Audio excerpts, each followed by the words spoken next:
Saya hormati pembina atau pendamping dari mahasiswa putra-putri kita yang bangsa kita, Pak.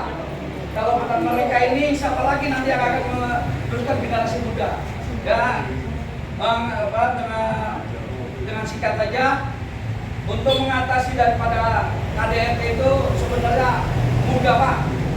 Kalau kita sikapi dengan pikiran kita, hati kita dalam kehidupan ini sebenarnya mudah, Pak.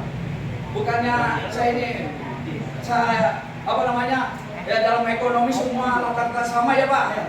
Cuman mungkin bapak-bapak jadi ibu melihat saya pakai ini, gua pegawai duitnya banyak. Tapi saya juga seperti itu, Pak. Pikirannya seperti itu, Pak. Nah, saya melihat bapak atau ibu yang selama ini kehidupannya saya juga iri, Pak. Ya. Irinya kenapa?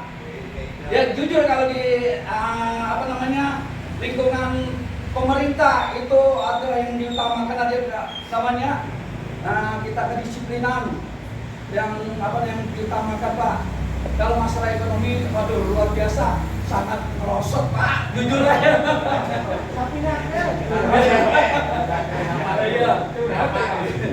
Intinya tuh sama mesin apa, Pak. Nah, untuk mengatasi daripada KDRT itu yaitu kita saling memahami namanya suatu pasangan suami istri, dan juga kalau dari rumah tangga itu kita saling jujur, Pak. Jujur sama istri, yang terutama jujur pada kita diri sendiri, Pak. Contoh, ya kita punya gaji, kayak saya misalnya punya gaji, terus gajinya itu saya selipkan, itu jujur nggak, Pak? Jujur. Kata orang yang belah sana itu, yang bagian sana itu saya nggak tahu, itu katanya uang lelaki, Pak. Ada namanya uang lelaki atau uang perempuan. Kalau namanya uang sama aja, Pak, ya. Nah, itulah, Pak, namanya kehidupan ya kita yang dalam rumah tangga itu saling jujur. Dan juga kalau kita mempunyai permasalahan, jangan sampai anak itu mengetahui, Pak, dalam arti kata pertengkaran kita dengan anak-anak kita, Pak.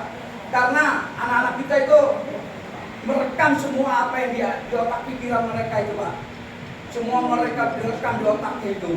Wah, bapak saya, ibu saya kok bertengkar. Karena apa? Ada hal yang kemungkinan, satu perselingkuhan, dua yaitu tidak jujur dalam pendapatan ekonomi, Pak. Gajinya, contohnya gaji itu, Pak.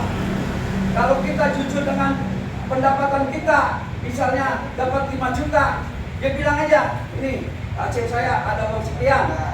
Nah, jadi intinya itu kalau untuk jujur itu ya jangan dompet itu disembunyikan, Pak. Kalau kita pulang kerja disembunyikan, itu udah curiga istri, Pak. Udah curiga itu pasti.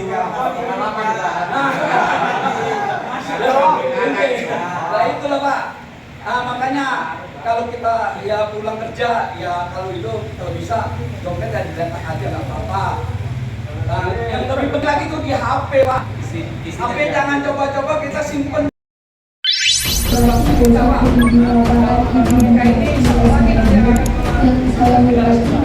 Ini